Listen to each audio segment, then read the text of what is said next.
මේක නම් කියලා තියෙන හෝල් ආචරණය ගැන. හෝල් ආචරණය වෙන්නේ මෙහෙමයි. ඒතර මේ පැත්තට I ධාරාවක් යන අපි හිතමුකෝ මේ පැත්තට චුම්බක බල රේඛාවක් චුම්බක බලය ක්‍රියා කරන්නේ චුම්බක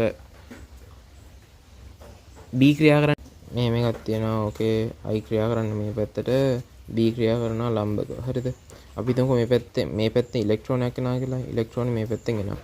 I මේ පැත්තට යනකොට ෆ්ලෙමින්ගේ පමත් නීතිය යනවා මේක මෙහෙට යනවා මේක මෙහාට යන්න ඕනේ. ඒතකොට මැග්නටික් ෆීල්ඩ් එක දෙන්නේ උඩට. ඒතකොට මේ පැත්තට FM කියලා එනවා. ඒතකොට මේ ඉලෙක්ට්‍රෝන යන්නේ උඩට. ඒතකොට ඉලෙක්ට්‍රෝන උඩට ගිහලා මේ පැත්ත උඩ එනවා. මේ පැත්තේ උඩ ඍණ වෙනවා. මේ පැත්තේ උඩ ධන වෙනවා. ඒතකොට උඩ ධන වෙනවා කියන්නේ ධන ඉඳන් ඍණයට තමයි වෝල්ටීයතාවය එන්නේ. හරිද? දැන් අපි දන්නවා ඉලෙක්ට්‍රෝනය ධන ඉඳන් ඍණයට තමයි විද්‍යුත් ශේෂ්ත්‍රය ඇති වෙන්නේ.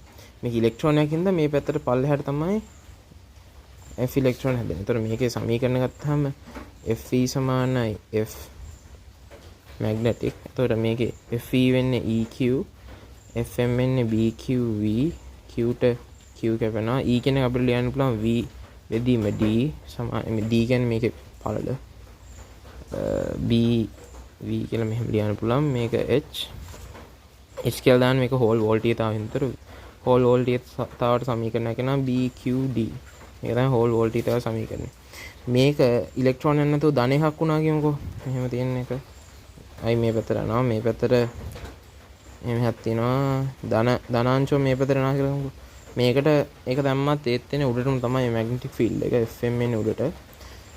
එතකොට ධනය කියන්නේ උඩට. කොහොම ධනය යනවා. ඒක ධනය ගිහිල්ලා මේ පැත්තට ඍණය යනවා. හැම වෙලේම ධනින්දන්නේට තමයි චුම්බක මේ ඉලෙක්ට්‍රික් ෆීල්ඩ් එක ක්‍රියා කරන්නේ. හරිද? එතකොට මේක ඉලෙක්ට්‍රික් ෆීල්ඩ් එක පල්ලෙහාටයි මේ පැත්තට තමයි දෙන්න ඕනේ.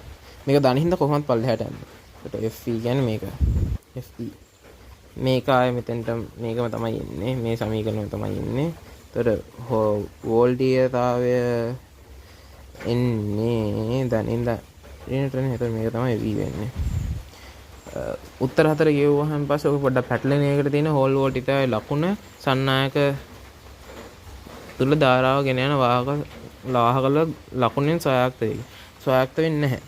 හරිද? ඒක මොකක් වුණත් අපිට වැඩක් වෙන්නේ නැහැ. මේක අනිවාර්යෙන් එන්නේ අන්තිමට මේකම සමීකරණය එන්නේ. ඒතකොට ඒක කිසිම සම්බන්ධයක් නැහැ. ඒතකොට ඒක අනිවාර්යෙන් උත්තරේ A වැරදි.